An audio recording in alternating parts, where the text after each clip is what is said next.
Good evening, everyone. I'm Scott Mangum, the Planning and Zoning Manager. This is the Plan Commission meeting for Wednesday, January 22nd. We don't have a chair tonight, so we'll get to election of an interim chair in just a second. But first, Ms. Jones, if you could roll call for declaration of quorum. Commissioner Draper? Here. Commissioner Goddard? Here. Commissioner Halleck? Here. Commissioner Johnson? Here. Commissioner Pagotzi? Commissioner Sloss? Here. Commissioner Hugo? And Chair Isaac. So Okay, we have a quorum. the 5 commissioners present, there is a quorum. The chair is not at this meeting, so the first action will be for the Plan Commission to nominate an interim chair.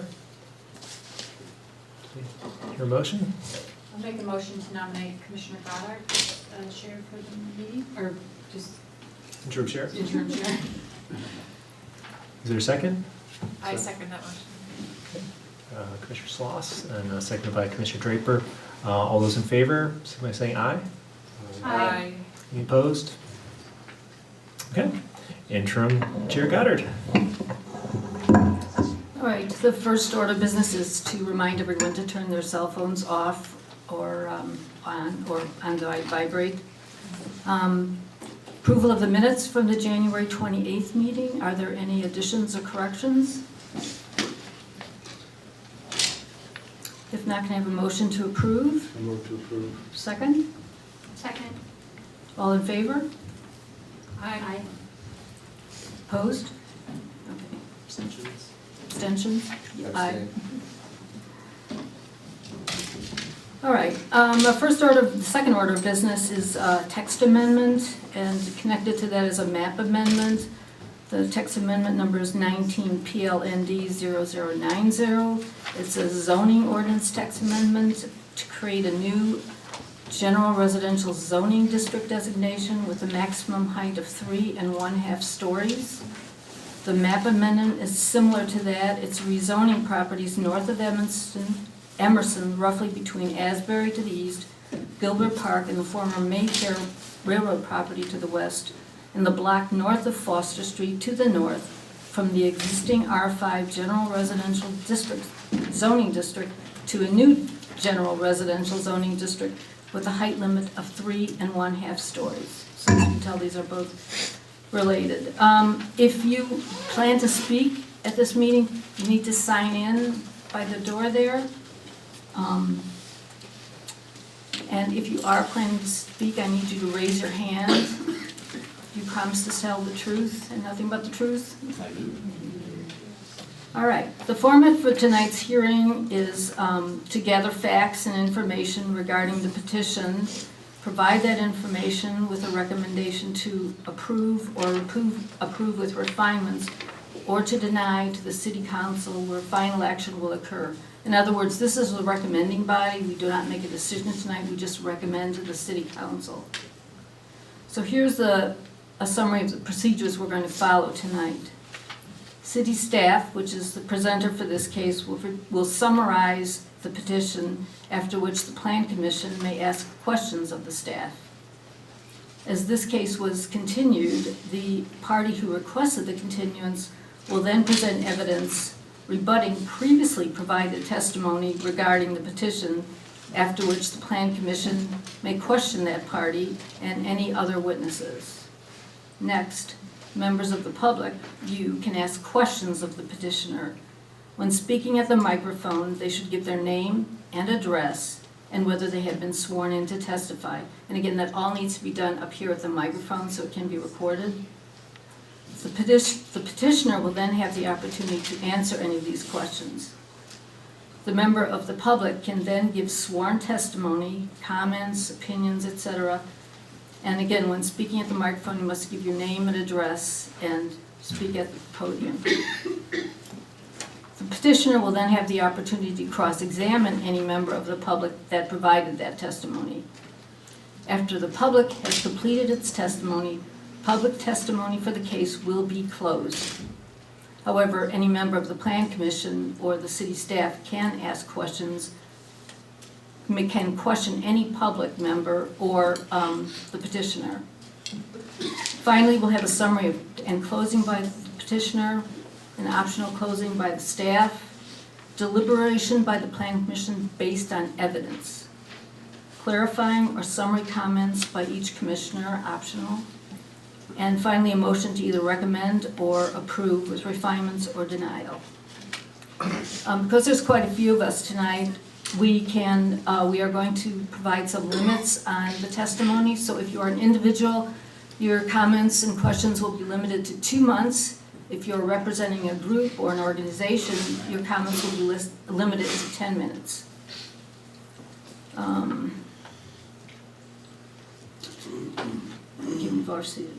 We've already sweeped it. Okay.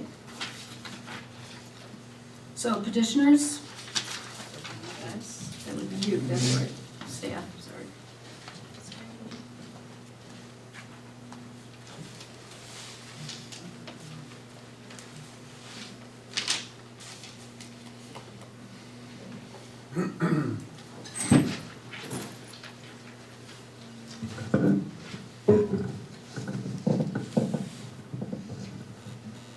All right, good evening, commissioners, members of the public. Megan Jones, Neighborhood and Land Use Planner. As this is an item that we began discussing, I'm going to give just a pretty brief overview of what is in front of the commission this evening. So the existing area that we are taking a look at is north of Emerson Street, roughly between Asbury Avenue to the east, Gilbert Park and the former Mayfair Railroad property to the west, and the block north of Foster Street, which is currently zoned R5 General Residential, with a small section that is within the West Evanston Overlay District. Now, part of what is bringing us to the text amendment and map amendment aspect of this particular request is the Canal Green Bay Road, Ridge Avenue, Church Street Study Area Report, which was done in 2005. This took a look at a little bit broader area, including the area that I just defined, and looked at some of the existing conditions. Specifically, with regards to this particular area, we'll be looking at issue 2.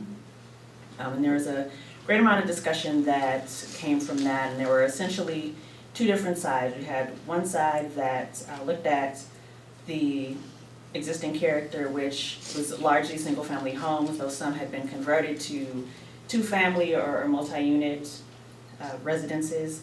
And you had another side that essentially was saying that if we were to downzone that particular area, it would take away a good amount of the value of the property and make providing affordable housing a lot more difficult to do. The proponents for downzoning the area were basically saying that what currently exists in the area does not fit the dense R5 zoning district, which is our multifamily and one of our denser residential zoning districts. And so throughout that discussion, finally got to a proposal to create an R5A district, which essentially matches all of the existing bulk regulations for the R5 district, but with a slightly lower height of 42 feet, whereas in the R5 district, it is 50 feet or 5 stories, whichever is less. So this evening, we are looking at possibly rezoning the area that I mentioned earlier. This outlines what that area is. We would be rezoning the previously described area from the existing R5 zoning to the new R5A General Residential Zoning District, which was requested through an aldermanic referral. This chart that is before you pretty much lays out some of the more dense residential zoning areas, so did not include the R1 and R2 districts, as those are primarily single-family home zoning districts. So as you can see, there's generally the same bulk requirements between the R5 and R5A, with the exception of that height difference.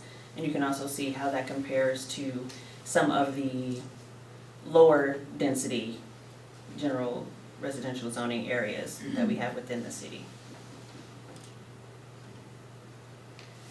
Now, as is standard for our text and map amendments. We have standards for amendments, which I can go back and review as we get closer to the deliberation portion of the hearing. So with that, I will hand it over to the parties who requested the continuance, unless there are any questions that you have at this time.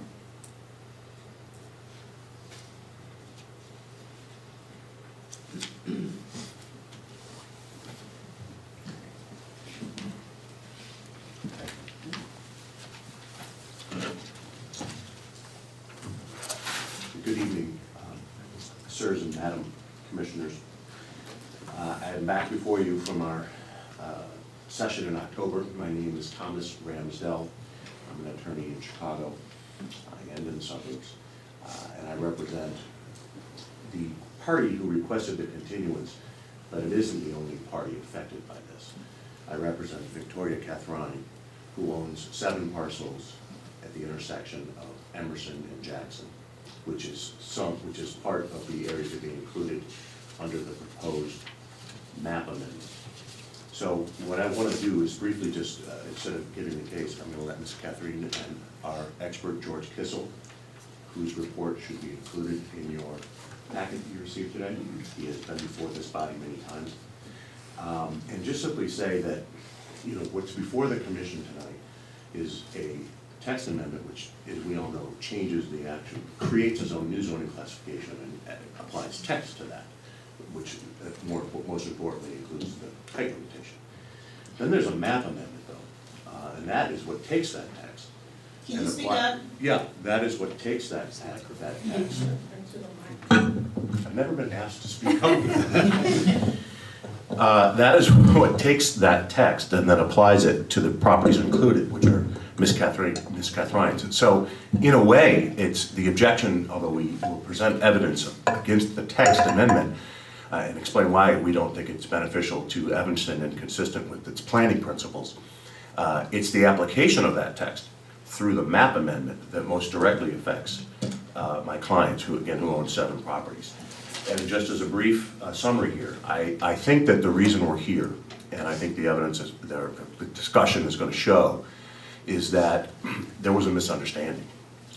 Ms. Catherine and her late husband spent 20 years, starting in the late 90s, investing in the properties that are subject to this text amendment and the map amendment. They are 7 properties, again, at Jackson and Emerson. They spent almost $2 million over a period of 20 years to put these parcels together for the purpose of redeveloping them into a condominium type project. 20 years, $2 million.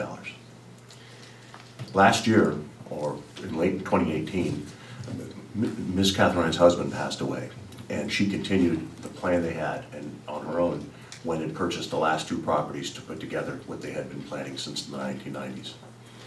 And what happened is that she entered into a contract with a developer who, without her knowledge, without her consent, without her permission, in a hearing she wasn't even at, began talking about acquiring more parcels of property and proposing 100 units for this area, and actually wanted additional zoning relief from the zoning bodies to increase, not decrease, increase capacity, increase density, up so they could get 100 units. Ms. Catherine had nothing to do with that, nothing.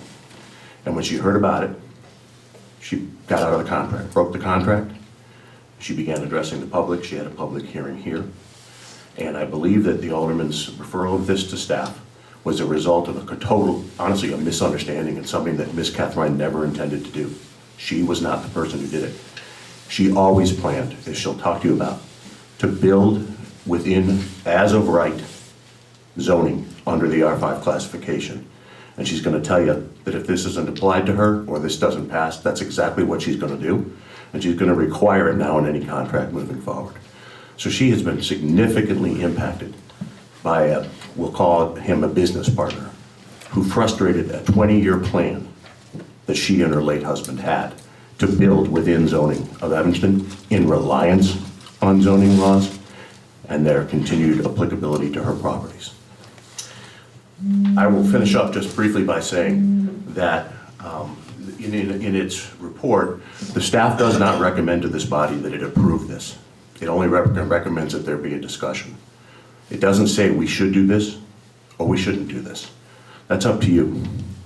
And Ms. Carthrine will address this further now. But I just want to add as a thought, and I'll hit it or talk about it again when we're done, is that should Evanston in its wisdom decide that a new zoning classification is appropriate and create a map that will then apply it, we respectfully request that if that approval happens, it be with refinements, which is to exclude the 7 properties that have been the subject of Ms. Cathrine's investments of almost $2 million, investments in Evanston, in its people, and in its future. With that, I'm going to ask Ms. Cathrine to stand up. This is a little less formal than sometimes, so I'm just going to sit here, and I may ask her a few questions just to help her get through the brief presentation that she would like to make along the lines. So Ms. Cathrine, if you would please just state your name and what you do for a living. Victoria Cathrine. I own and manage real estate in Chicago and in Evanston. Are you familiar with Evanston and its neighborhoods? Very much so. I own several buildings in Evanston. I resided in Evanston between 2002 and 2013, at which point I sold our house and moved to Rogers Park. I mentioned, and I just want you to talk about the assemblage of these properties. Would you kindly tell the commission how that came about, how they were assembled, why you did it, what you intended to do? Definitely. So my late husband and I started assembling them in 1997. We bought the first one on Jackson, another one on Jackson. Continuously in the line, we assembled them, knowing that the zoning there was R5. We rented the properties, managed and rented them. Our intention was, as we continued to assemble it, to tear them down and build condo development, both on Jackson and on Emerson. In 2015, my husband passed away unexpectedly, and I was alone managing all the real estate and running it, and we were still at that point missing 2 key properties, 1421 Emerson and 1921 Jackson at that point. Excuse me, Mr. Ramsdale, Sure. this is being recorded, so you'll need to come up here and speak into the microphone. Sure. We'll stand together. You mentioned you were going to redevelop these condominiums, you were going to redevelop with condominiums. What was your intention with respect to the zoning and the redevelopment? Well, we were never going to ask for a variance. It was too complicated, and we were aware of the R5, and we started working with an architect in 2009, Joe Riccio, and he has already started preliminary plans on those condos in 2009. In continuing to acquire these parcels, did you rely on the R5 zoning at the time that you bought them? Absolutely. That is why we overpaid for properties in order to keep them in line. And just so we have it in the record, roughly how much did you and your late husband or your company invest in this? Almost $2 million.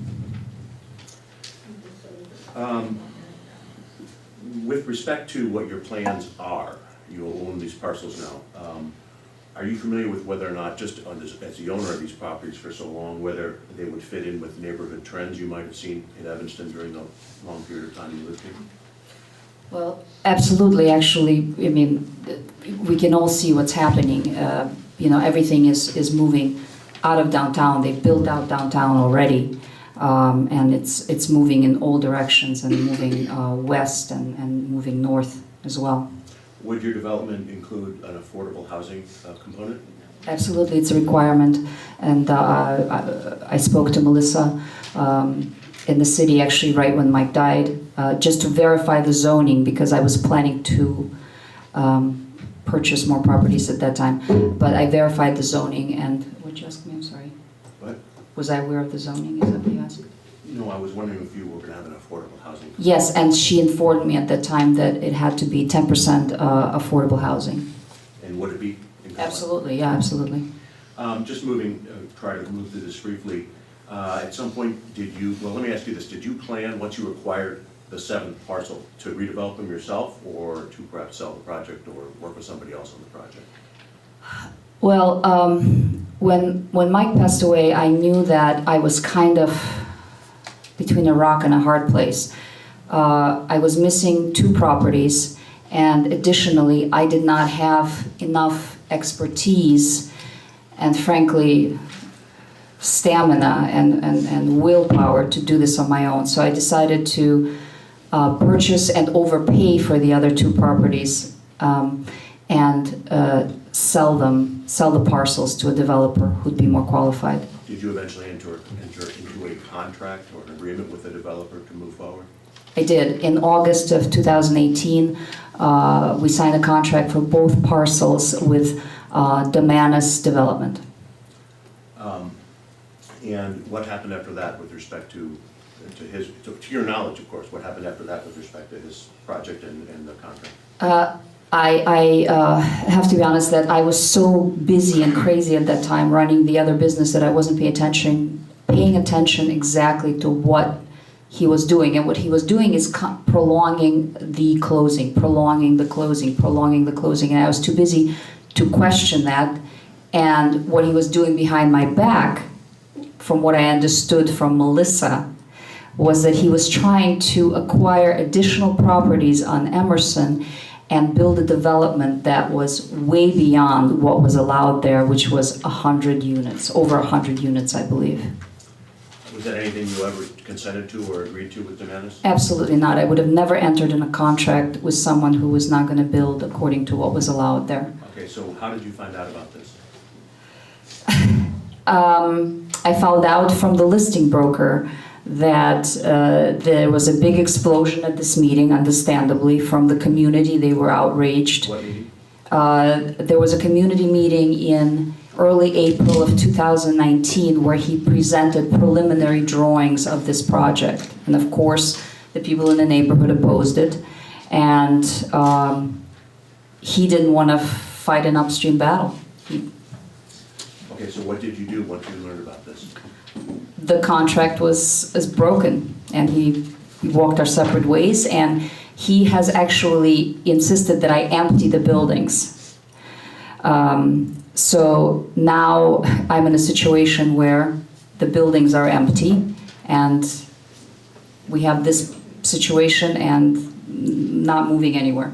Did you confer with either your alderman of the 5th Ward or any other officials or planning people, zoning people at the city regarding this? Once the contract was broken, what did you do next? Yes, so next I decided to meet with the community myself, and they had a community meeting here sometime in the fall of 2019. I appeared there and said this was never my intent. This was done behind my back. I absolutely did not know about this. I apologized and said that the only way these properties would be sold to the next developer would be only to build according to what was allowed in that area. At some point, did you hear about a proposal for what we're here for tonight, this R5A zoning proposal?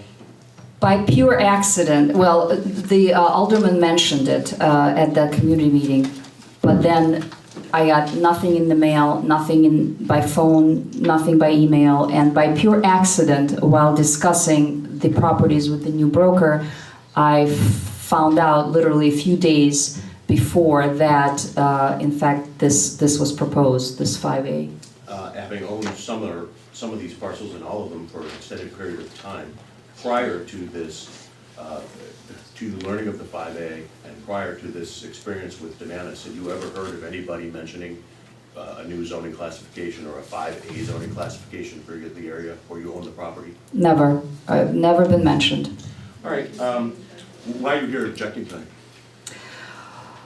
Well, a considerable amount of money and time went into assembling these properties, and they were assembled based on existing law, which I have relied on. I know this is getting personal, but I come from the former Soviet Union, where anybody could just step in and take what you have built, take what you have created, and destroy it, take it away. So, you know, I never thought that it would be possible that I, basing my decisions, business decisions, on existing laws would be faced with this kind of situation. It's quite upsetting, actually.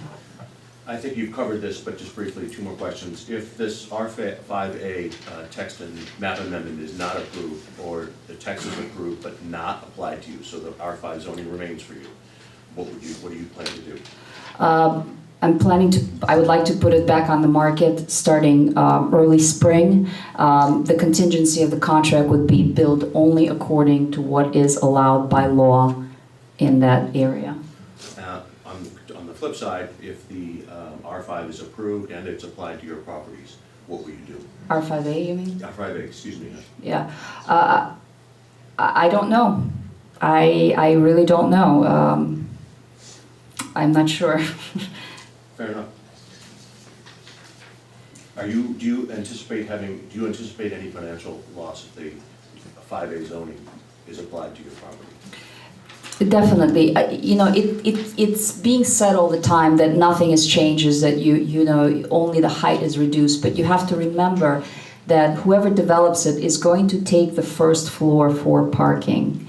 And so you're reducing the entire building, you're condensing it by 30%, 30 to 35%.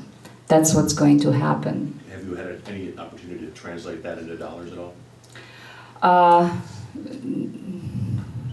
Not really. Okay, fair enough.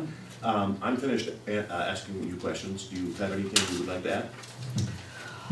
Well, I just would like you to consider that these decisions, my decisions, regardless of the stressful time I was in, were based on the law. That's what I'd like to stress, that they were based on the existing zoning and the existing law. I have done nothing wrong, and that this is, and by the way, this study from 2005, this has not come up at all in all this time until this ghost development was proposed. There were many opportunities for people to come in and say, listen, let's change it now, but it has never come up. So I'm being punished for this irresponsible, you know, sneaky developer. I'd just like you to consider that. Is this the time when the commission would ask questions of her, or does that come later? Megan? That, we can do that now, or there's another presentation. Yeah, George and then we're done. So are you done with your presentation? George is going to speak Okay, then let's- briefly. Get him done? Yes. Thank you, Ms. Catherine, you may be seated. And now I'm going to introduce our zoning and land use consultant and expert, George Kissel, who is both a certified planner and has been for many years, but also is an architect. Mr. Kissel?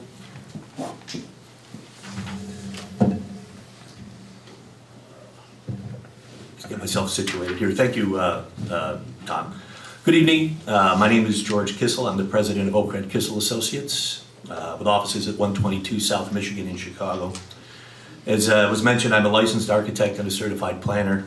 I have nearly 40 years' experience in planning and zoning throughout the region. I'm accepted as an expert in the courts of Cook, DuPage, Lake, Will, and Kane counties, and appear regularly before administrative review boards throughout the region. I've spent a fair amount of time before this board, before all of your tenure, in the early to mid-2000s, as a planning and zoning consultant for Church Street Plaza, Optima Towers, McDougal Littell, and Mather Lifeways. So as you know, we submitted a report that covers most of the issues with the proposed text and map amendment, so I'm just going to touch on some key points here in what I hope will be a relatively short presentation. So we'll start with the proposed text amendment that adds the R5A district. So the slide up here summarizes the bulk provision of each district. It should be noted that at this point, that in general, zoning ordinances control bulk, or how much can be built on a site, either by prescribing a proportion of building area to land area, which most often is expressed as a floor area ratio, or FAR, or by defining a zoning envelope. So for residential zoning in Evanston's ordinance, it defines an envelope rather than using a floor area ratio. So here that's defined by the setbacks, lot coverage, and the height restrictions. So in these cases where there's a change in the height limit, the effect is truly to limit the amount of floor area that can be built. Wherever the R5A district replaces the R5, that amounts to a downzoning. So I'm going to take just a quick look at a prototypical lot and get a general idea of the impact and how all of these regulations work together. So here we have a typical double lot, which is 100 by 150 or 15,000 square feet. We apply the setbacks, which in this case, front yard 27, sides of 3, rear of 25. Then we have the maximum building coverage, which is 45%, in this case 6,750 square feet. So we have a maximum height limit of 5 stories or 50 feet. So that gives you 5 stories at 6,750, which is 33,750 in terms of just the gross floor area that can be built. So under the R5A zoning, we have a maximum height of 3.5 stories in 42 feet. So with the 3.5 stories, 42 feet, we have 6,750 instead of times 5. We have the 3 floors at the 6,750, and only about 60% of that floor that's under the peak roof is allowed, and still have it count as a half story. So it's a total of 24,300 square feet that's allowed when you impose a 3.5 story height limit, 42 feet. So that amounts, the difference between the two, just kind of on a theoretical basis, is about a 28% loss in development rights in terms of gross floor area. So now we'll take a look at a practical application. This is Ms. Catherine's property at the corner of Jackson and Emerson. As you can see, we have the setbacks applied for each of those lots. This is a prototypical development that's basically 5-story building, 82,000 and change in terms of gross square feet, 52 units and 75 parking spaces. This is a kind of a familiar building prototype for housing in the current era. It's basically 4 stories of residential below a partial parking podium, covered parking in 1 story. It's a fairly reasonable in terms of its density and reasonable in terms of its cost of construction. They tend to get financed, they tend to get built, and they tend to be able to accommodate an affordable housing component in them. So just take a look around the rear and you can see the building configuration, the parking that occupies part of the ground floor with the 4 stories of residential above. So if we look at the same prototype on the R5A, we lose basically the 5th floor, and the half story in this case really doesn't provide us with any additional floor area. We're talking about double-loaded corridor type buildings that have sort of a prescribed depth on either side of that corridor. And when you look at only 60% of that depth, you really don't have room for units. It's not, particularly useful. In a situation where it's a single-family home, the area under a pitched roof or a 2-flat, such as that, you can actually get some usable space in there. But with the double-loaded corridor type building that you see in larger lots and in this sort of 4+1 building prototype, that pitched roof really doesn't give you any additional floor area.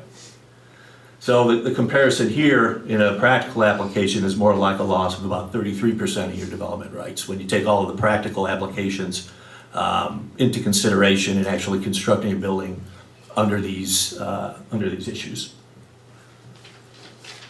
So, again, in summary, the R5A compared to the R5 is a downzoning, and the loss in development rights is substantial. So now we'll move to talk about the map amendment and the context in which this is proposed. So this is the downtown proximity map from the 2009 downtown plan. We can see it recognizes that in that dashed line the importance of areas that are within a walking distance from the downtown. We added a half-mile circles around the transit to illustrate the proximity. to both transit as well as the resources downtown.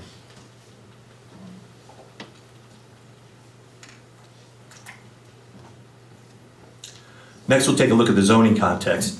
So here we see surrounding the downtown, which is colored blue on the map, you see higher density areas, R5, R6, extending on the north for a few blocks beyond the downtown.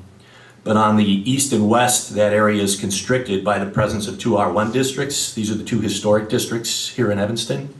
So the opportunity for additional higher density development in those areas is foreclosed due to the nature of the properties that are built there. So there's a limited amount of land in the periphery of downtown that is available for higher density development that can help support the downtown and the downtown businesses. It's also important to think a little bit about the land use context in the background and the history of the area. What we're looking at here is a Sanborn map from 1920. You can see almost all of the area was initially developed with single-family homes. I think there was only two properties, two townhome properties that were built during this period of time. The current land use shows a bit of a different configuration where a fair amount of the single-family properties have been converted to two flats. There's been some additional multifamily construction inside of the area. And as importantly, at the periphery of the area that's proposed to be downzoned, we see higher density residential developments such as the development along Ridge and at the corner of Green Bay and Emerson, as well as further west with the Jacob Blake project. So could you look at the colors that show multifamily? Sure, just so to explain the map a little bit. Yellow is our single family, existing single family. New single family is orange. There's a new single family property towards the eastern portion north on Wesley. The converted properties are a darker orange, single family converted to multifamily. And the red are new multifamily development. Commercial in blue and institutional in purple rounds out the key for the land use map, just to clarify. So we'll talk a little bit now about the planning context in which we're functioning. So the proposed amendment, as mentioned, stems from a planning document that was drafted in 2005. If you read the document, it focused quite a bit on stakeholder input and took in a much broader area. The vast majority of the population that were involved in this planning exercise were residents of single-family homes. It really didn't consider the significant changes that have occurred in downtown Evanston and the positive effect that they've had on the community at large. It didn't consider the proximity of that eastern portion, particularly the area that we're discussing now, its proximity to downtown, and there's no mention at this time of transit-oriented development or even proximity to transit. With respect to Evanston's comprehensive plan, the plan was last updated in 2000, and while it may be getting a little bit long in the tooth, it does have, still has relevance, and it does contain some concepts that are still relevant to the matter at hand. So with respect to housing, the current comprehensive plan talks about a demand for urban housing types, townhomes, condominiums. Talks about the demand of baby boomers to move from larger single-family homes to smaller, more manageable housing stock. It talks about developments that meet that demand are seen generally as a healthy addition to the housing stock of Evanston. And these developments should be oriented towards Evanston's strong mass transit attributes as well as its downtown. With respect to neighborhoods, the 2000 comprehensive plan talks about an important objective being to maintain the appealing character of Evanston's neighborhoods while guiding their change. But it also talks about the need to strike a balance between preserving character inherited from the past and meeting demands of the present and the future. And finally, with respect to land use, the comprehensive plan talks about multifamily residential or mixed residential commercial developments, again being beneficial to the property tax base, as well as being an asset to the community by providing more business for downtown merchants. So basically, the R5 to R5A is a downside. It reduces potential development capacity. And in reducing potential development capacity, it reduces opportunities for additional affordable housing, thwarts redevelopment opportunities, and can result in a loss in potential real estate tax revenue. So with respect to the real estate tax revenue, we measure the impact of changes in zoning by measuring the difference in what can be built before the zoning change and what can be built afterwards. So in any given situation, not all buildings are built to their zoning capacity. So there's a certain amount of area that can be built in addition to what exists on a site. We refer to that as zoning headroom.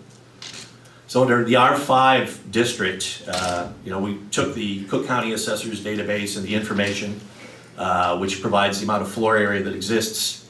We calculated the amount of floor area that could exist based on the R5 zoning, and came up with, under the R5 zoning, an additional 630,000 square feet of additional development that could be accommodated under the existing zoning. When we remove that additional 30% or so, it comes down to 372,000 and a loss of about 265,000 square feet of developable area. So if you try and quantify what that means in terms of potential lost real estate taxes, make a couple of assumptions. Generally speaking, the market in this area is about 250,000 a unit for about a 1,250 square foot unit. We can bicker about that, but as far as orders of magnitude, this is definitely in the ballpark. That comes up to about $200 a square foot. So as far as the total value in real estate, that's about $52 million in lost potential value. So we apply the tax assessment at 10% and the equalizer and Evanston's tax rate to give you sort of the real number of about 1.45 million in lost potential revenue. Now, these are contemplating a situation where everything would be redeveloped. We know that's not the case. There would certainly only be a small percentage, or perhaps 20, 35%. But still, it gives you an idea of the order of magnitude of dollars we're talking about here when you downzone a property, and the potential negative impact on the tax base of Evanston and to the taxing bodies that benefit from those real estate taxes. So basically, conclusions that we draw from this are that the map amendment and the text amendment definitely constitute a downzoning. The properties in the area affected by the downzoning within walking distance of downtown Evanston and near transit resources. Downzoning a large area adjacent to downtown Evanston and near transit resources runs counter to the concept of transit-oriented development in the spirit of Evanston's comprehensive plan and really more recent planning efforts in Evanston. The proposed downzoning will have a negative effect on the development capacity of the affected properties, and that could translate to a loss of property value and a potential loss in real estate tax revenue. The proposed downzoning will have a negative effect on providing more affordable housing opportunities. With less development, there's less opportunity for the inclusionary housing ordinance to take effect. And finally, the proposed text map amendment, in my opinion, does not meet the criteria that are contained in section 6345 of Evanston zoning ordinance. And with that, if there are any questions? Another question. Yes.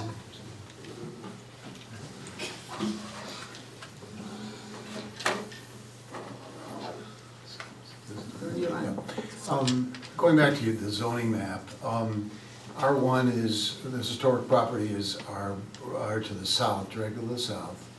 And to the west is, I saw on your map, it's R4, directly west, am I right about that? Looks like R6, but west of downtown or west No, of? west of. West, yes. Of this. Correct. So the five-story building that's just directly to the west on Emerson, that's in an R4 district? It was probably done under a planned development, which allows you some leeway. And also, I believe it was done with affordable, it was a HUD project, so again, additional leeway is granted.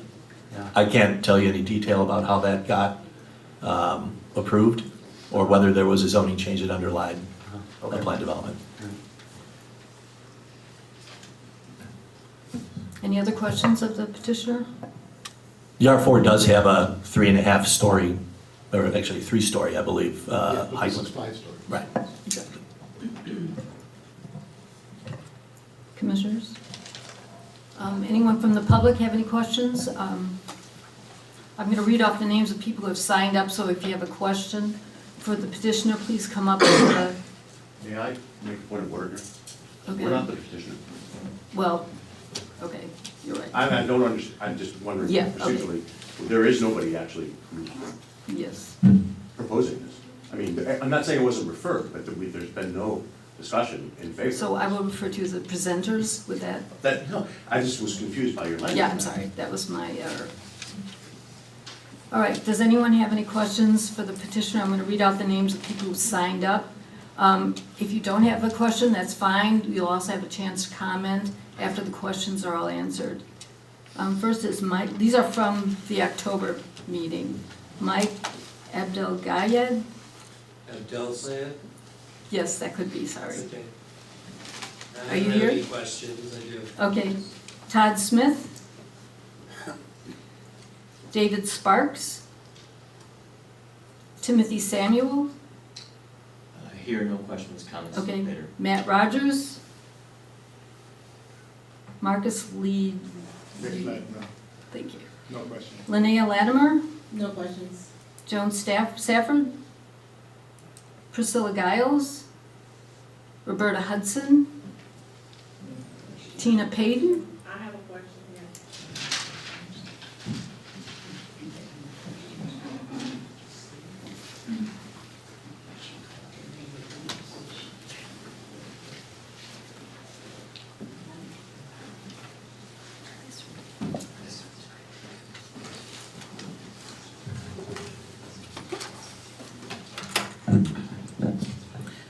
Good evening. Good evening, I'm Tina Payton. I live at 1122 Emerson Street.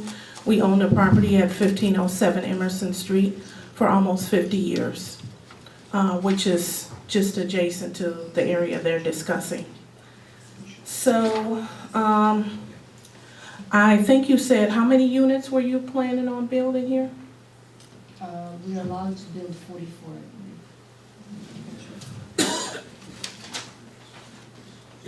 At this point, there really isn't a development proposal on the table here. That prototype that I showed, 52 units. 52 units.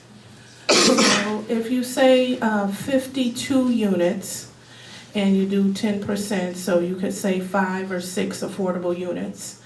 The properties that she acquired did have affordable units, and they were definitely more than if she built in the area that she would only be required to have 5 affordable units. So what is your question, Tina? So I was saying, so that's what I wanted to know, how many units, because I'm saying that the units are not comparable to what she has. So that's more of a comment. So now, do you have, also, you did acquire the 1421 Emerson building? Correct.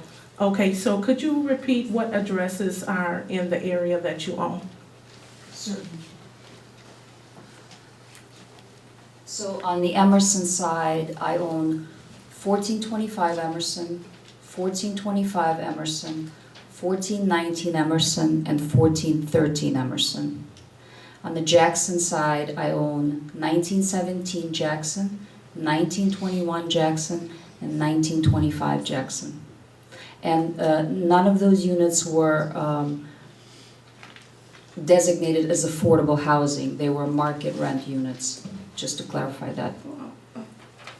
Excuse me, I would like to ask, didn't one of your tenants that just moved out of the building on the alley on Jackson, what was the rent going for that building? Because as far as I know, that was low income. Could you I tell me? object to this, we're far off the point here. Yeah. Yeah, Tina, your Well, question? It is not far off, because We're talking about, and this is the problem with all of the committees and the city and everything, everybody's pretending to be concerned about affordable housing. And I'm Ms. Bettina, trying the to. questions today are Yes. for the presenters. Right, with and I'm information asking that a they question present. because it is important to know that about affordable housing. And so my comment is Your comments pertinent. can be later. Yes, I mean, my question is pertinent because I want to know that she had affordable housing. She's pretending that she's not having affordable housing and that this new building is creating affordable housing. And so I want to know, and it is pertinent, what was the rent in the building that she currently has? What was the rent before to ask everybody to move? That is relevant. It was a market rate, the rent No, is I- irrelevant. It's yeah, totally sure it irrelevant is. as to whether or not this proposal is consistent with the planning principles and the criteria set forth in the zoning ordinance and that Yes, guide sir. this planning commission's discussion. The only the issue that was raised on the examination of Ms. Catherine was whether or not she had affordable housing. And I don't even think we asked her that, she doesn't, she's now stated it, and whether or not she would comply with the affordable housing component of the new law. The answer is yes. So what was charged for rent in the past has nothing to do with that. And we don't object. Sure. I think Tina, Yeah, I you agree to know what disagree you're on this. saying, but. You can make your All right, point during the comments. all right, and so also, did you own 1928 Jackson? I did. Okay, and that was just sold for $1,040,000. Thank you. Is that a question? I did ask her. if she Carlos owned- Sutton, The final comment I move to strike. From the Carlos Sutton. Claire Kelly, A lot of people didn't know that you changed the room. Linnea Latimer, I do not have any questions. Lois Hedman, Matt Turgenek, I can't read your last name, Todd Smith,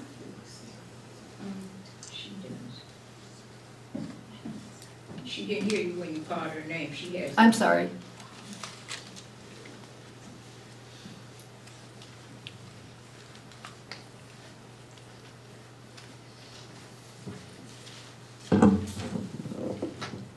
My name is Roberta Hudson. I live at 1941 Dewey Avenue. Our family has been there for over 60, 70 years.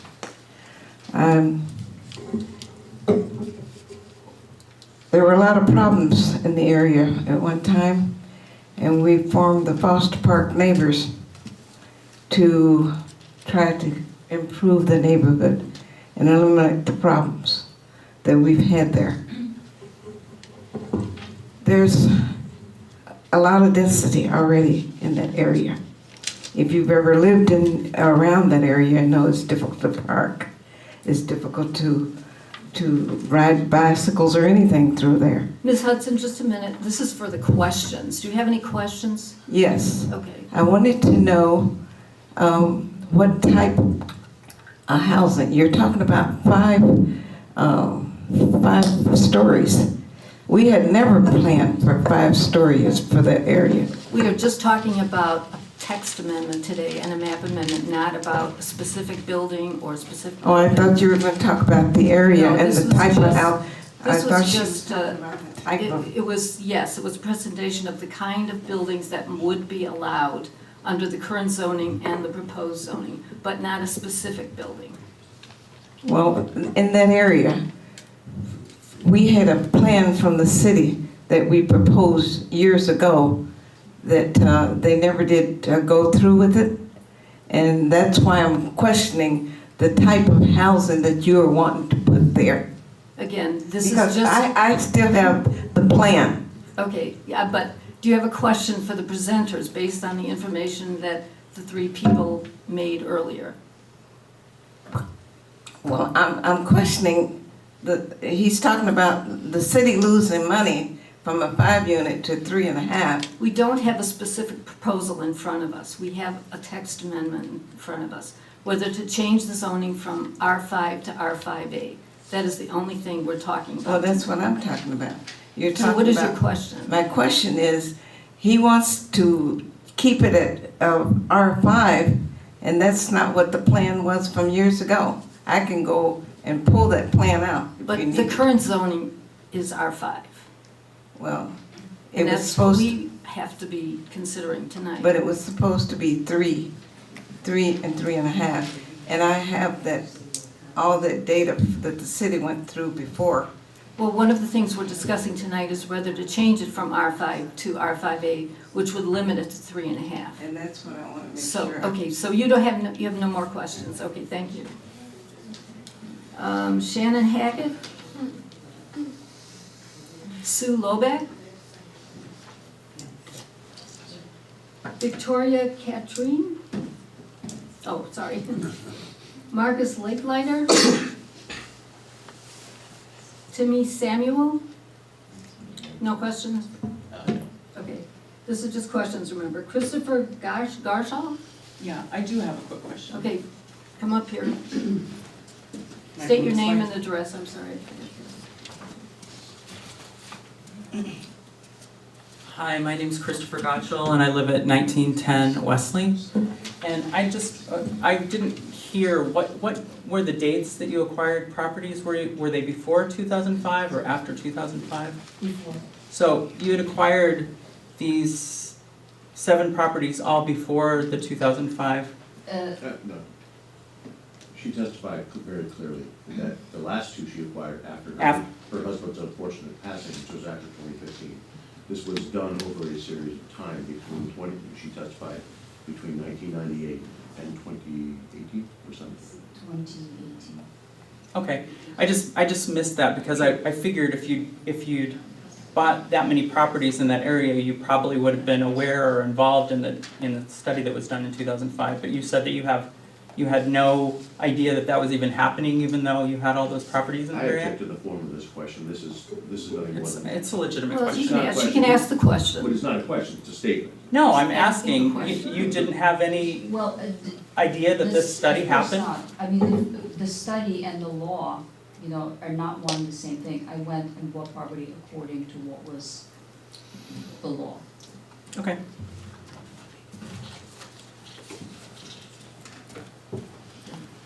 Carolyn Deluti? Yes. Sorry. Thank you. I live at 1924 Wesley Avenue. The one question I have is, the developer that you were engaged with, he had asked about asking you to vacate the tenants that were in all those houses. And I'm just curious to know why you would do that when you didn't have a signed contract. That is, again, we object. That has nothing to do with whether or not this text amendment is consistent with the Commission's planning proposal, or whether or not it should be applied in a map amendment to Ms. Catherine's property. These are just questions meant to, I don't know what they're meant to do. They don't make, to me, they don't make sense within the purpose of this plan. Yeah, that's true. It is Okay, well, irrelevant. I think It's irrelevant. we're just trying to get clarification on the history of this process, the study that was done in 2005 that you say you were not part of that. And, we're here to talk about, you're not in favor of changing the zoning, and we're residents of the area that are in favor of changing the zoning according to the plan that was done in 2005, so that's why I'm asking the questions. Okay, I move to strike that as a question. all right. Christopher Gacho? I'm sorry. Mike Evelsago? Sorry, Mike? Do you have a question, Mike? Questions, comments there? Linnea Latimer? I do not have any questions. Oh, that's Brenda Carrere? No Carrere? questions. James Dell? James No D? questions. James, Roberta Hudson, you already talked. John Cleary. Anyone else have any questions that hasn't signed in yet?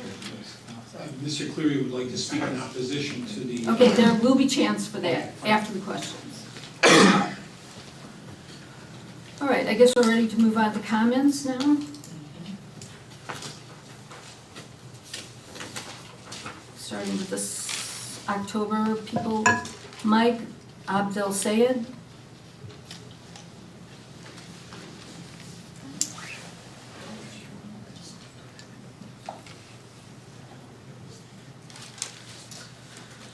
Hello, my name is Mike. I'm the owner of the property at 1926 Asbury since 2005. I've lived in Evanston for 15 years of my life.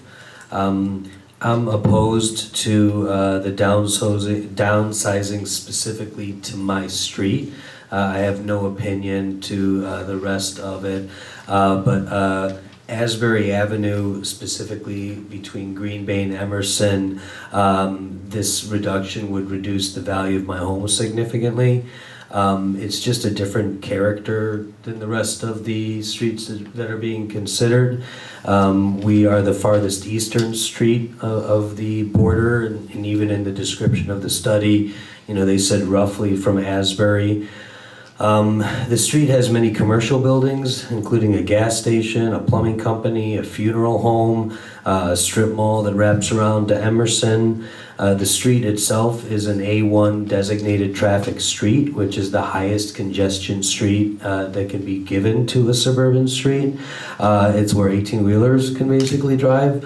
There's no stop signs. It's two traffic lights there. Just the whole street itself is exposed to a lot of traffic, including the train and things like that. It's not a single-family home designation. Really, the only person that's going to step in is something that's a little bit larger for that particular street. And frankly, I think it would provide good sound protection for all the streets that are going behind it, just because of how heavily trafficked it is. I understand, the concerns of my neighbor, but I have no opinion one way or the other going west of Asbury. I just rather not the map amendment apply to that Asbury street. I believe I'll be joined by a few people at some point that are part of that street that agree on the same thing. So that's it. Thank you. Todd Smith, comments? David Sparks, comments? Timothy Samuel?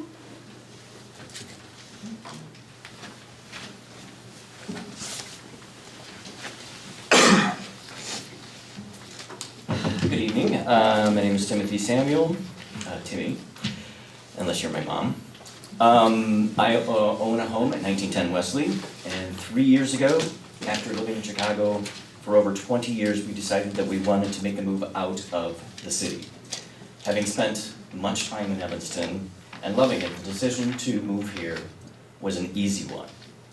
Our goal was to get away from the density of our old neighborhood in the city. We found a house in a neighborhood that we love. Zoning wasn't on our minds at the time because the surrounding blocks contain mostly single-family homes, some with 2 flats, and some modest apartment buildings. After having attended many Fifth Ward meetings, we realized that the overwhelming majority of folks who have lived here for much longer than we have wanted nothing to do with large residential buildings. They would like nothing more than to allow only single-family homes going forward. That being said, we're realistic. We welcome development. We also welcome affordable housing. Evanston mandates that minimum for affordable housing, and it applies to 3 stories as well as 5 stories. What we oppose to is development that takes no account of the current neighborhood and the people who actually live there, and how the addition of 5-story buildings now and in the future will adversely affect the quality and character of the lives that we've sought to build here. And as for transit, there's no way to implement transit-oriented density without the area becoming the next Logan Square, Lakeview, or Lincoln Park. In fact, when we were in the middle of the Demanis debacle, when they first approached us to actually purchase the house that we had just bought, they had the express goal of bringing Lincoln Park to Evanston. We want to keep Lincoln Park in Lincoln Park. There's already an overflow of housing, large new housing developments that are going up around the transit hubs, where there's already proliferation of those high-rises. That's appropriate. Expanding those developments into quiet neighborhoods is not. We support the downzoning to R5A. Thank you. Matt Rogers? Sorry, do we ask you a question? Ask a, no. No? Matt Rogers? Marcus Leitner? Good evening. My name is Marcus Leitner and I live on 1919 Wesley. And I'm in support of the... Sorry. And I'm in support of the zoning change. So are 30 of the residents living there. I have signatures collected here. So other than what Timmy said, I just want to add that I think it reflects what the community wants, as reflected in these signatures, and also as the community involvement in the 2005 report showed. I also want to talk about the slightly misleading graphics that were used to show the neighborhood. On my block of Wesley, there's about 25 buildings. There's exactly 3 that are not single-family homes. Of those 3, none is over 3 stories. So, you know, even a 4.5 building would stick out and change, the characteristics of the neighborhood. All we are asking is that our neighborhood reflects the zoning just like the neighboring neighborhoods do. And I also have a request from the owner of 1323 Emerson, who would like to be included in the map and the rezoning his building. Do I hand this signatures or over it, or? Sure. Yeah. So that I also wanted to hand over, but otherwise, no, I just support the change, just like Timothy said. Thank you. Thank you. Linnea Latimer?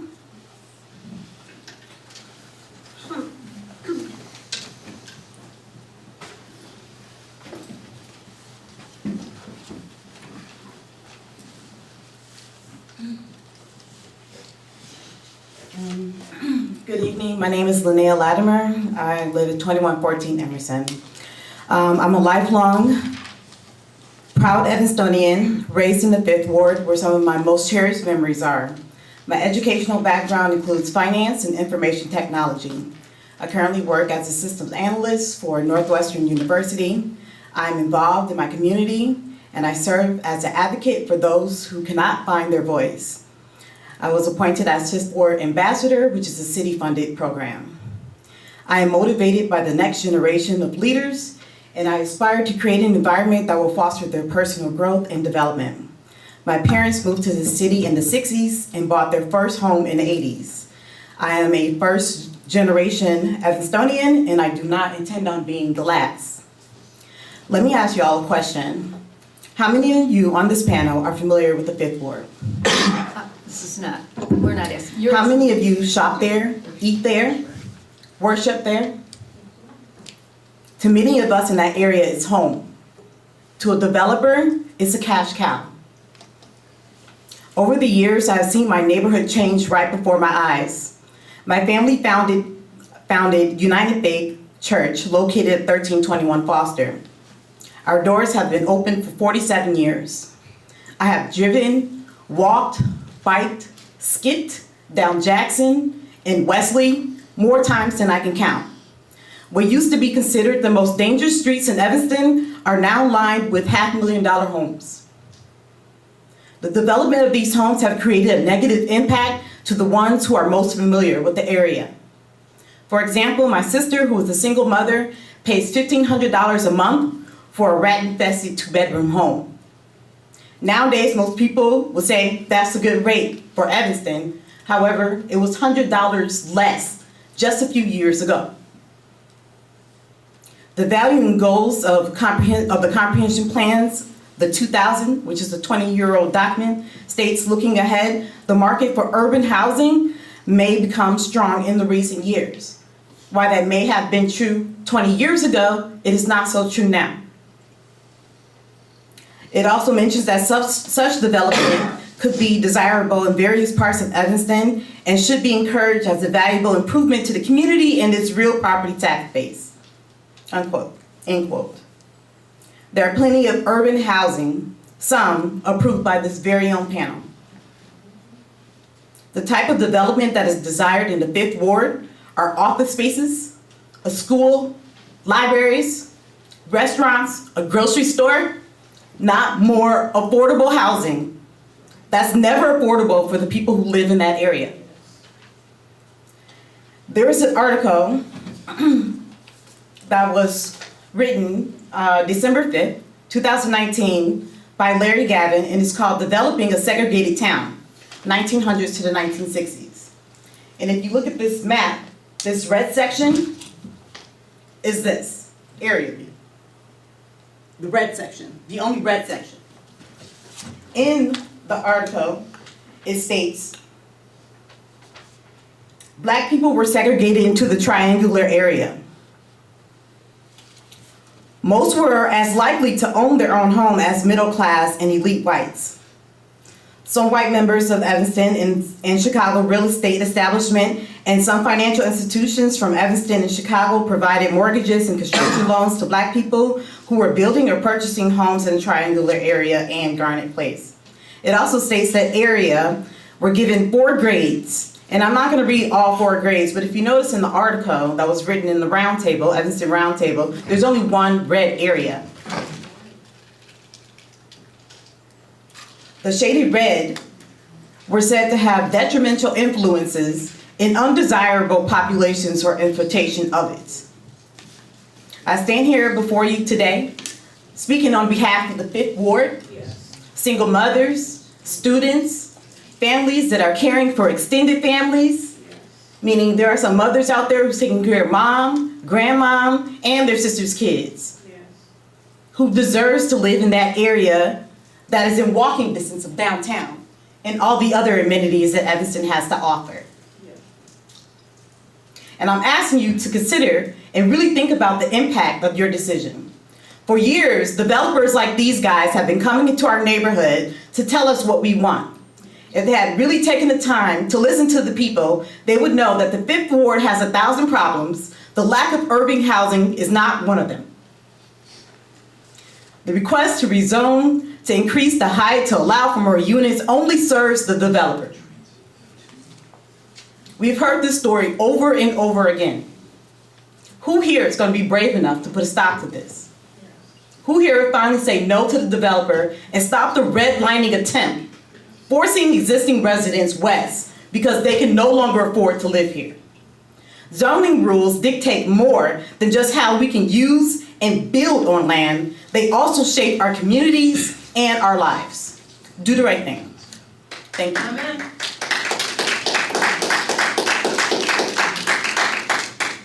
Joan Safford. Priscilla Giles. Roberta Hudson.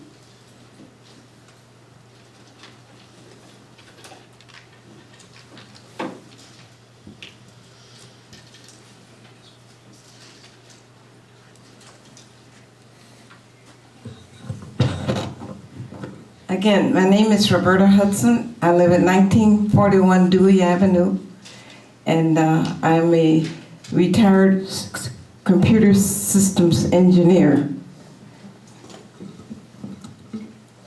I am coming here tonight to let you know that we have, for our last 10, 15 years, fighting for this area, for our community. If you know the history of that area, it had gone down. We did 400-member survey of the people around this community, and we asked them what would they like to see in this community. And the people are saying, we want something for our kids for after school, so that they aren't on the street, so they aren't dealing with dope. This is the last area in the 5th Ward where we have little land values left. And we need to preserve it for the things that the people want in this neighborhood. And they have told us from the surveys, and we've tallied it, and we have the data from it. They want something for our kids to learn the technology where they can get jobs for the future. And it's not being given to them. And that's why we're fighting for this neighborhood. We're tired of this affordable housing crap. We have plenty of seniors in this area that are losing their homes because these are over 100-year-old homes and they can't afford to keep them up because they're retired. They can't afford to improve their own homes. This is what we need. We don't need any more development. We have been fighting this development. It's not giving us what we need. Our money turns over once in our neighborhood, and it never comes back to our neighborhood in the form of jobs or business contracts. It's like we're exporting our dollars overseas. It never turns over, so our communities are left without, and that's why they're the way they are. We're telling you, and we've been telling the city for years, that this is not what the people want. We have the data, we have the surveys. We presented something to the Board of Education because we wanted our own school in our own neighborhoods. This is what we need. Our kids need something better than what's here that the city is putting forth for this neighborhood. A few years ago, they put up a development across the alley from me. Every home in the block received damage when they blasted up a block-long parking lot. Every home. Foundations were cracked. We had to replace things. Even a brand new building on the corner, a 2-story, there were cracks in their walls. And I wrote to Washington, to the housing department, to tell them what they were doing to our neighborhood. And we all had to replace the work that needed to be done in our neighborhoods. All for developers to come here and somebody from Northbrook go up there and take the money and run all the way to the bank. And we were left with overcrowdedness, crime, everything else. You don't think about that when you take this money and you build these high-rises. We don't need high-rises. We found that Dr. Blackburn found in Indianapolis that individual homes are better than high-rises. You can tell when a kid is bad when it's in a single family or a 2-story home, but not when it's in a huge high-rise. Didn't they learn from State Street projects and Cabrini Green? Is this what you want Evanston to turn into? They're having problems over there in the building that they just built across the street from me. The former police chief said there were 95 incidents of crime in 1 year. Thank you. Thank you, Ms. Hudson. Tina Payton?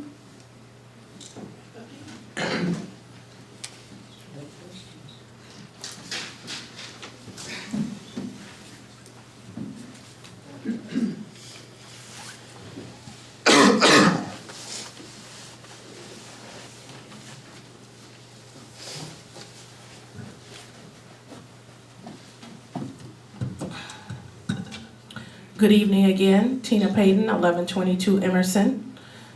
My family has owned 1507 Emerson, which is at Emerson and Jackson, for almost 50 years this year.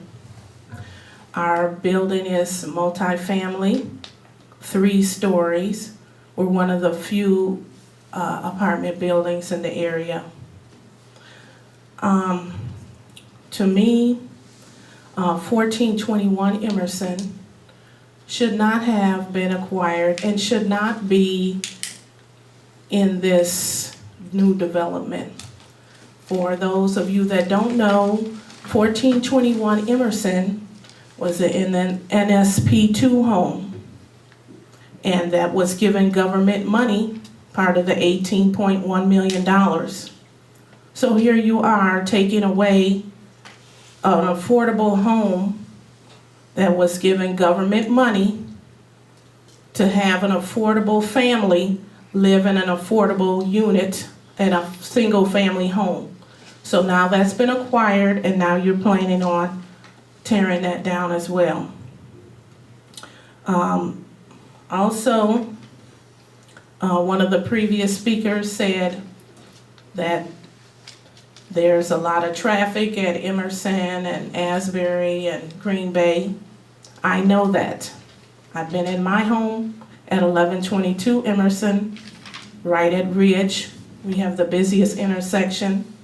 We've been there over 100 years, and I love where I live. And we're the only house on the block because of development like this. E2, the Link, the Reserve, 1717 Ridge, all high rises, all not affordable. So this discussion about affordable housing is a farce, because what you do is take single family and low rise development and build high rise. So we need to have only 3.5 stories. R5A is very, very important. We have enough. How much more are you going to give to developers? And you just want rich people here that can't afford it. It's outrageous. Look at the property at Green Bay and Emerson that was condominium, and they had to file bankruptcy because they couldn't get people in there, and now they're renting. This is outrageous that you continue to allow these developers to come in and push everyone away. It is important that you put R5A. This is the last place that we have in Evanston that does not have high rise. Please go with the R5A. Carla Sutton? Carla Sutton? Christopher Gotcho? Gorcho? Gotcha. Gotcho, I'm sorry. Hi again, I'm Christopher Gotchell. I'm at 1910 Wesley. First off, it'll keep it short, but I think it's strange that, in response to my question earlier, that they weren't involved at all in the 2005 study that would have affected so many of their properties, and it's been 15 years that they've known that. I mean, this has been a possibility, this rezoning, for 15 years, so it's not like it's a huge surprise coming out of nowhere. Keeping the zoning in our neighborhood R5 and not making the zoning adjustment recommended in 2005 is asking the 5th Ward to shoulder density that a commission study has determined is not in keeping with the character and capacity of the area. Honestly, our neighborhood would more appropriately be zoned R4 or R3. It's predominantly single-family homes, 2- and 3-story walk-ups, townhomes, and low-profile apartment buildings. Some neighbors aren't supportive of this rezoning because they don't feel like it goes far enough. My feeling is that rezoning at least to R5A is a step in the right direction towards better protecting us from developments like the monstrosity recently proposed by Demanis for the lots at Jackson and Emerson. Neighbors that support this rezoning are being portrayed by opponents as anti-development, anti-affordable housing, standing in the way of much-needed tax revenue. The truth is, we do want development and affordable housing. We would love development of reasonable density, particularly at the corner of Jackson and Emerson, since the affordable housing there is no longer being maintained or occupied. As far as standing in the way of additional tax revenue, we provide tax revenue to Evanston and hope to continue providing tax revenue to Evanston. But I moved to Evanston to escape the density of Chicago. If the plan is to turn our neighborhood into Lincoln Park, you'll drive residents like me away. All we're asking is that future development reflect the character of our neighborhood and respect reasonable limits to density, not compromise our neighborhood's livability. The 2005 study determined that rezoning would help that happen. That's why I support the adoption of the recommended rezoning and urge you to also. Thank you. Thank you. Carolyn DeLudy? Hello, Carolyn DeLutri, 1924 Wesley Avenue.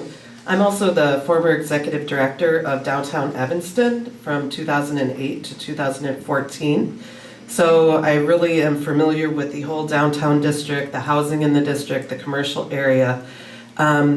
recently in 2000, and my husband bought the house in 2008, and we've been rehabbing it ourselves at 1924 Wesley Avenue. So, we really looked at moving into an area that was single-family home, walkable to the downtown. I just really want the Planning Commission to consider, there's over 600 new housing units coming online in the downtown district. And I really think that we need to take a look at what's happening with those units, and are they filling up? Are people renting them? What's the vacancy rate? Before we really start to encroach onto these outer neighborhoods. I understand the whole concept of transit-oriented development, and this is really kind of far-reaching. I understand it's walkable to the downtown. It's not really a commercial area. Emerson Street would not support commercial development. It's just not a walkable street. There's a lot of traffic there. So, I just really want you to really take a look. Think about the study that was done in 2005. We've been questioning it for years of how come the zoning was never changed according to that study that was done. It's 2020 now. It's a 15-year-old study. Maybe we need to study the area again and bring everybody together as was done in 2005 and really engage the Fifth Ward of what they want. But we are opposed to not changing the zoning. We really want you to consider the R5A. Thank you. Brenda Greer?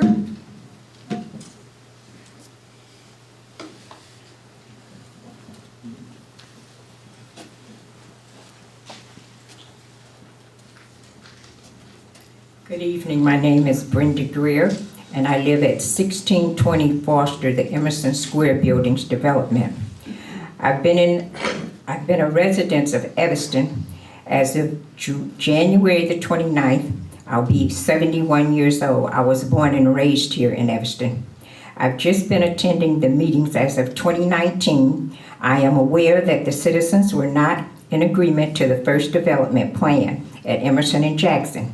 I thank you for listening to the citizens' concerns and hope during this development it continues. I do hope that the taxpayers' and citizens' concerns continue to be considered. I hope that a development will go forth now that it started, but with consideration of those who live here in Evanston, to consider affordable rents and not discriminate as to who will live in these properties. What's happening now with these developments and higher rental fees is pushing longtime residents and their family members and their grandchildren out of the city of Evanston that want to stay and live in this vicinity. I was a tenant and would have had to leave Evanston if it not were for the Paydens. I did leave for a time and lived in Skokie for 9 years because that was the only place I could find affordable rent when I had to move due to a hardship. If it weren't for the Paydens, I had to move. I would have had to leave Skokie and Evanston altogether. So I do hope that the plan can go forth. I hope that the developers can meet the residents, the taxpayers, and everyone in the middle, and that whatever needs to be done as far as the parking, the garage, the zoning, that everyone can come to some type of agreement, because we do need change, but we do not need to continue to push Evanston citizens that care about the people and the community out. Thank you. James Deeb?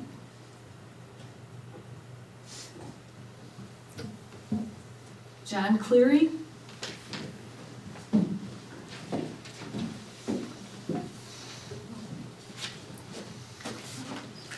Hi, John Cleary. I own the property at 1924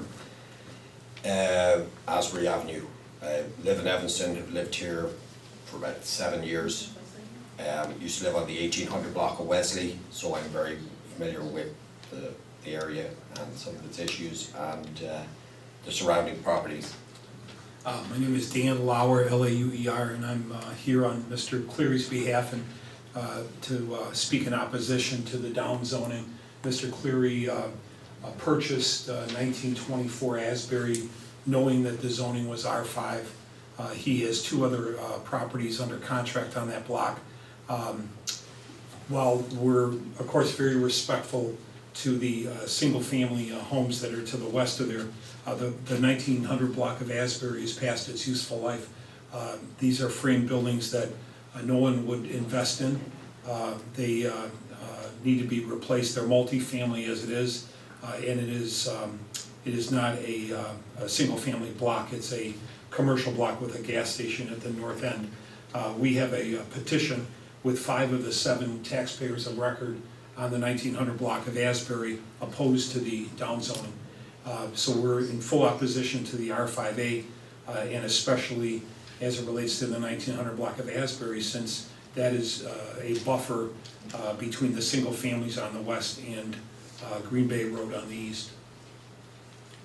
So we'd kind of like, what we'd ideally like to see happen is to have the entire block of Asbury Avenue removed from the downzoning and leave its current zoning.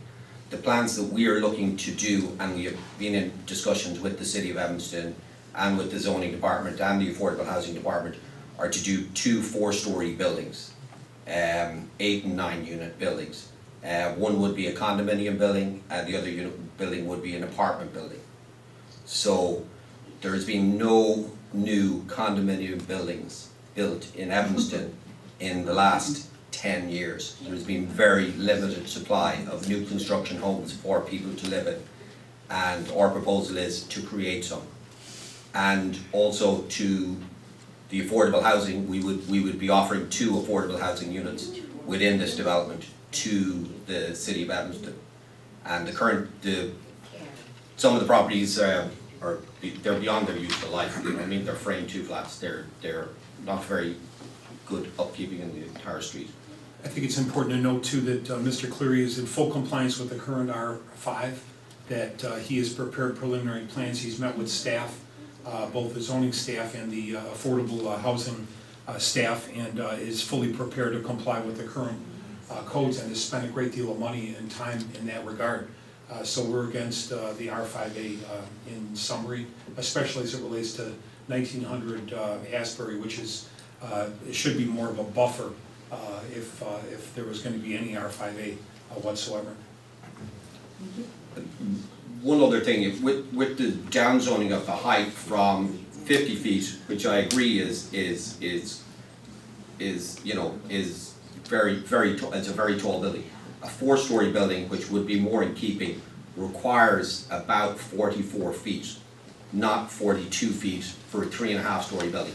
And according to my architect, a 3.5-story building with an A-frame roof will actually be taller than a 4-story flat roof building. So take that into consideration as well. Thank you. Thank you. Thank you. Claire Kelly. Lois Hedman.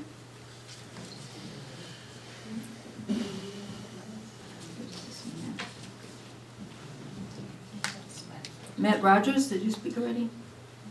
Matt Rogers, not here. Shannon Hackett. And Sue Loback. Is there anyone else who would like to make a comment that I haven't called on? All right, that ends the public comment section, public hearing section. Commissioners, I'd just like to point out one thing, that what's before us is we're not being asked to rezone the property to increase the height.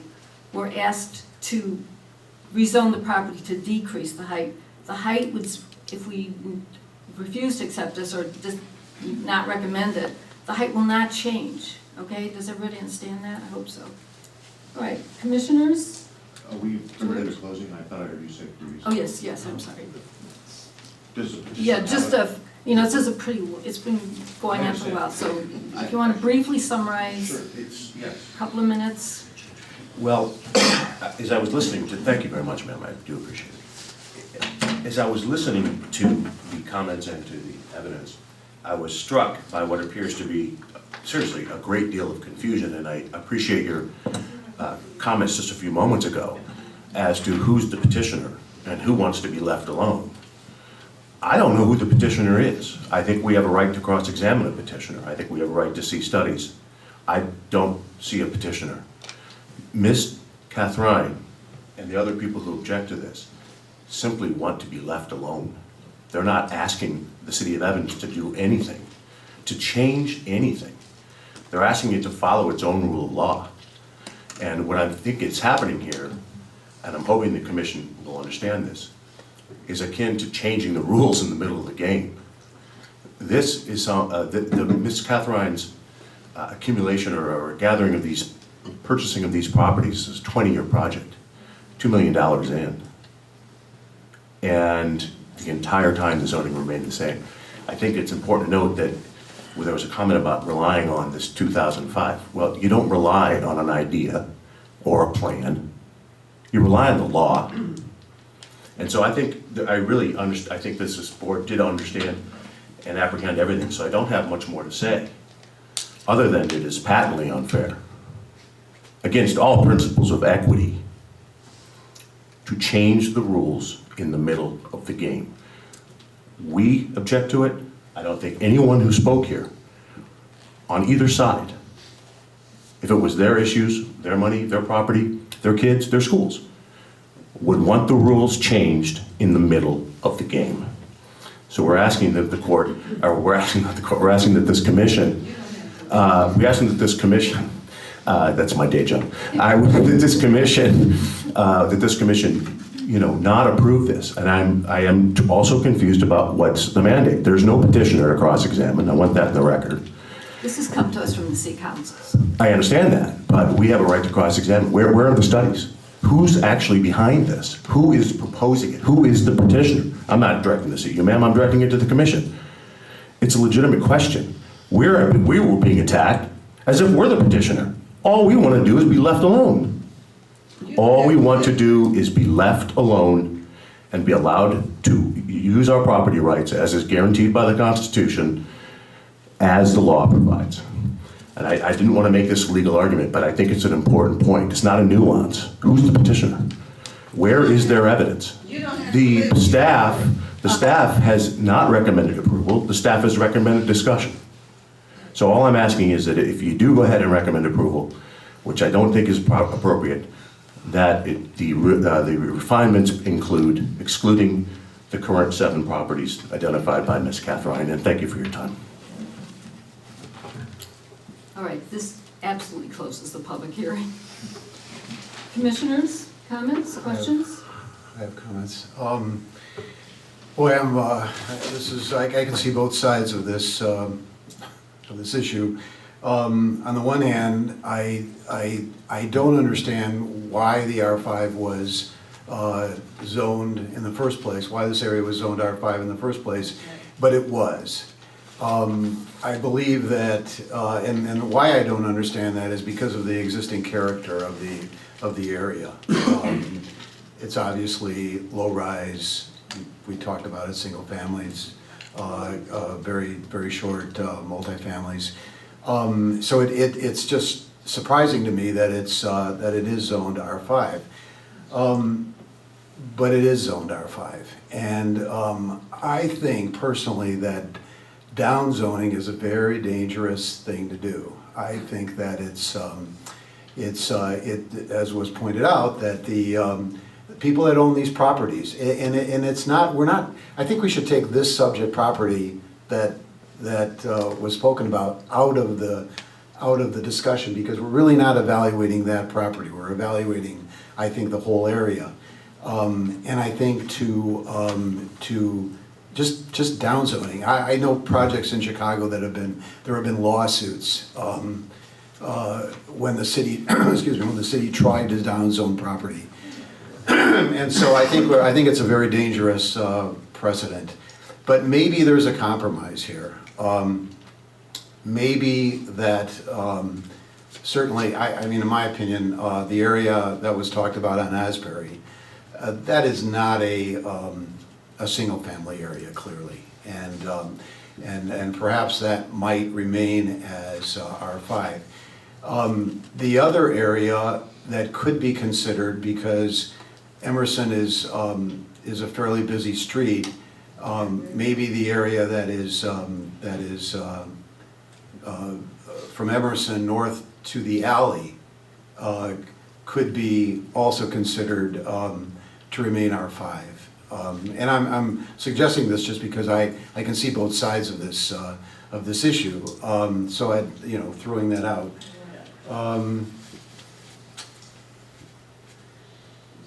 I think the other thing that maybe is, we're talking about 8 feet in height.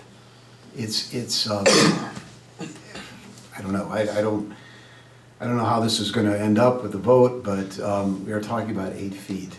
It's not a high rise. I guess that's all I have.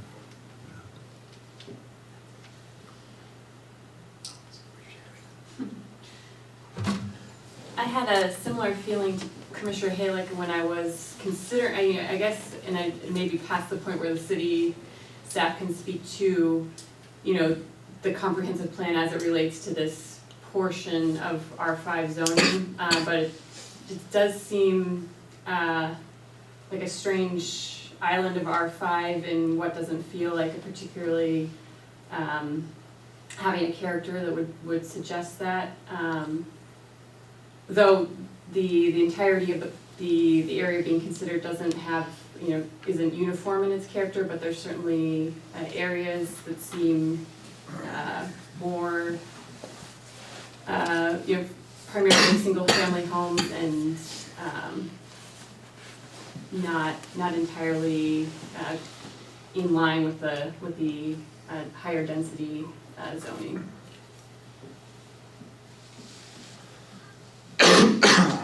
I have a question for staff. Has there ever been a downzoning in Evanston?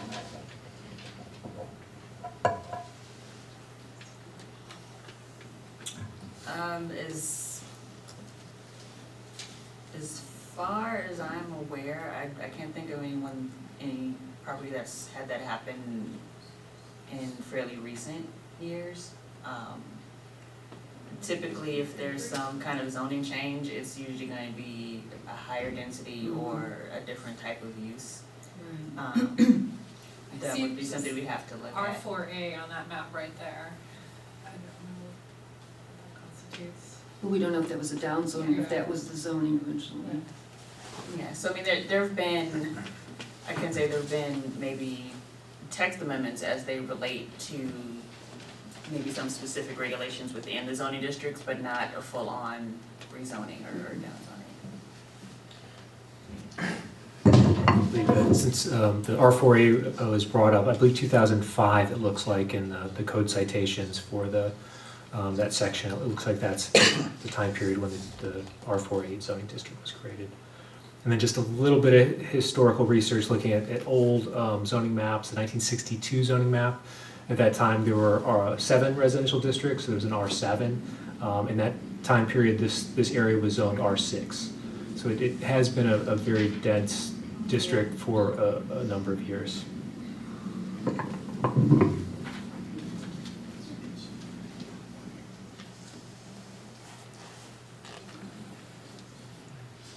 Commissioner Draper, any thoughts?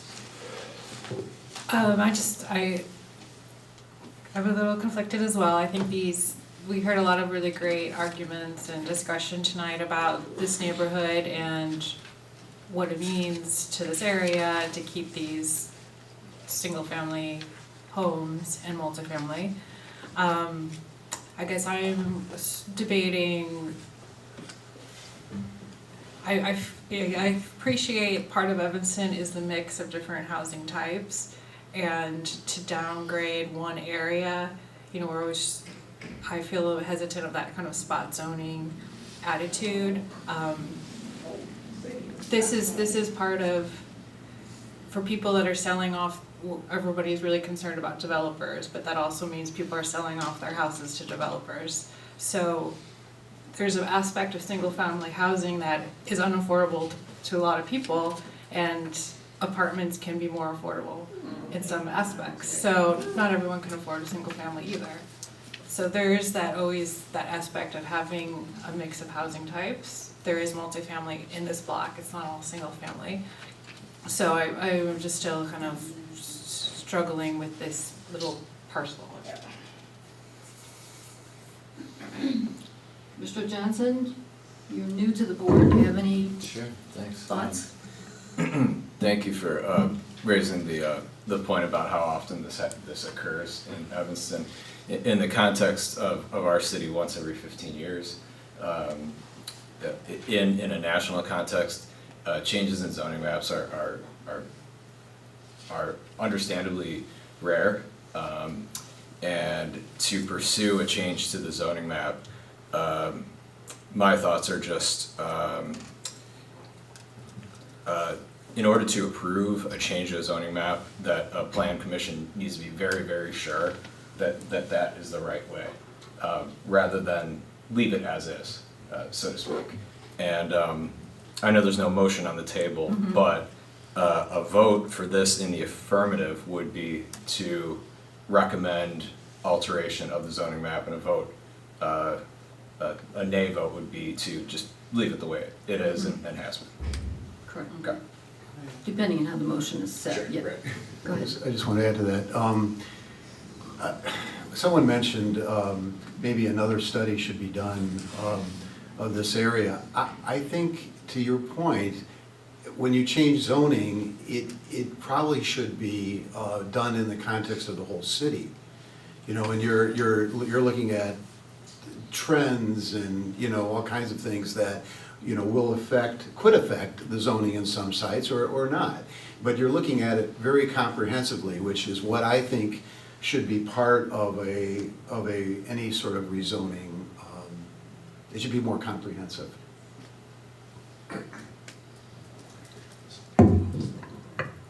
All right, we have a couple of options ahead of us. We can either vote to accept the text amendment, or we can vote to amend the text amendment as presented.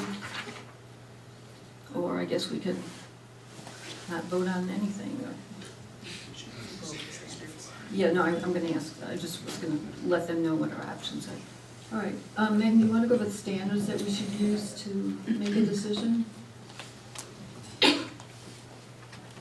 And remember, this is to be applied to keeping the zoning as it is currently. Or no, it isn't. We don't know what it Yes. is. The standard.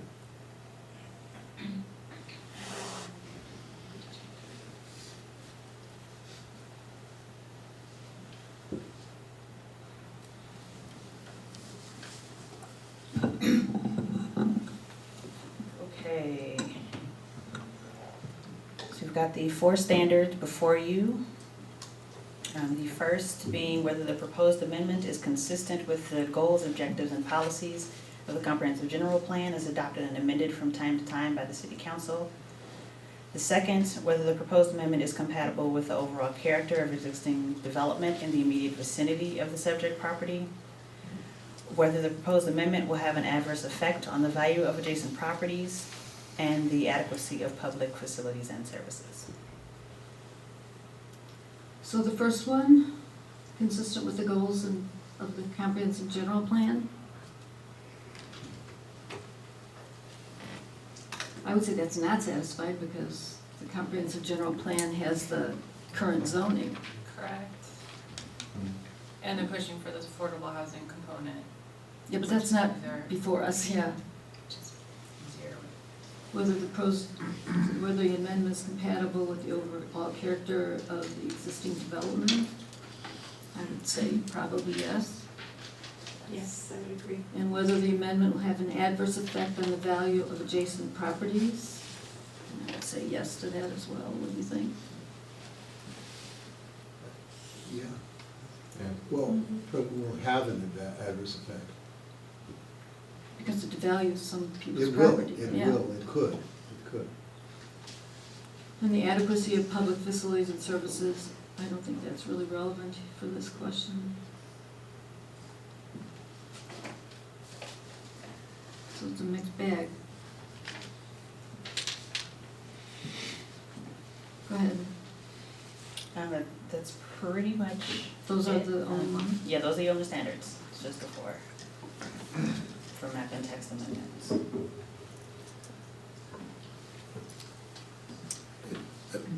I know this could be an up or down vote on the rezoning, or should we consider a plan that eliminates certain parts of this from the rezoning?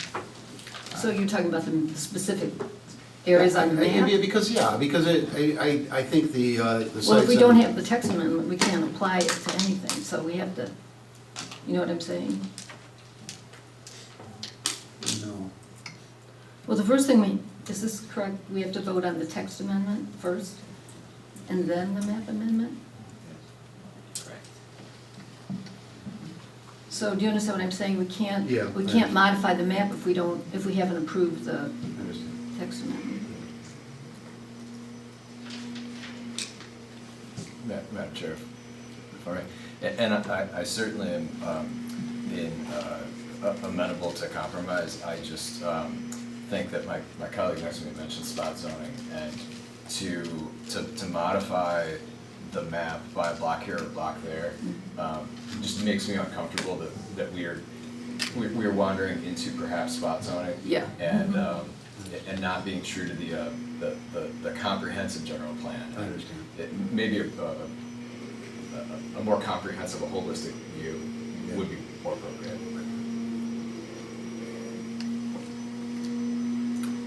Anyone want to hazard a motion?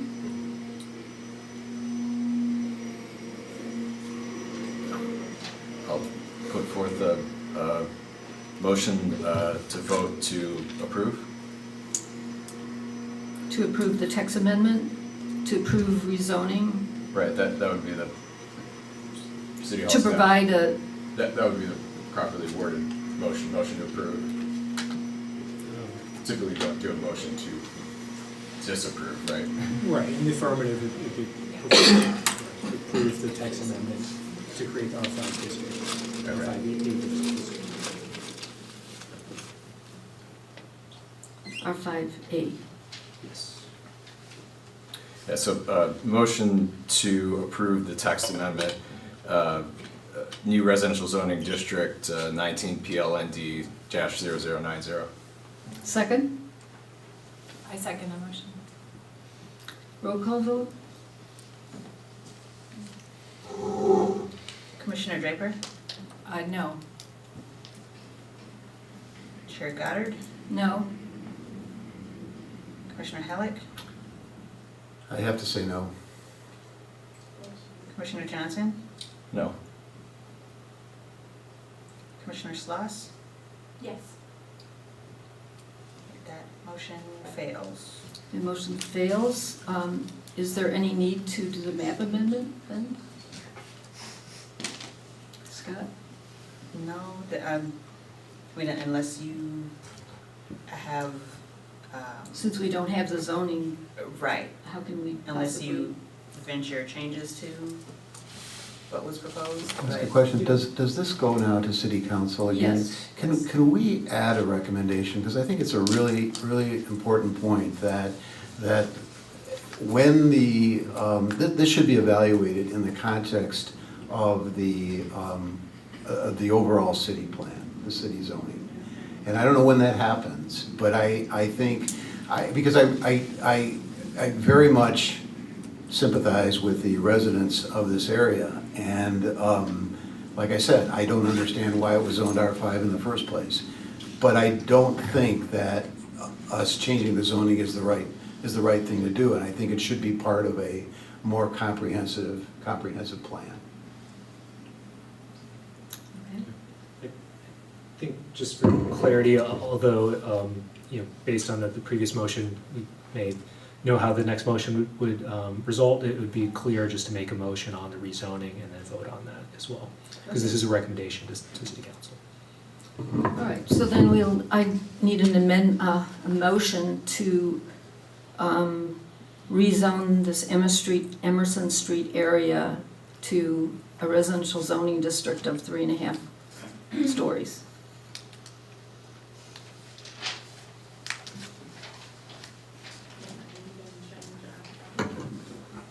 Okay, so I'll make a motion to rezone this the current R5 zoning district to an R5A zoning district of 3.5 stories. Is there a second? I second the motion. Roll call? Commissioner Draper, No. Chair Goddard, No. Commissioner Halleck, No. Commissioner Johnson, No. and Commissioner Sloss. Yes.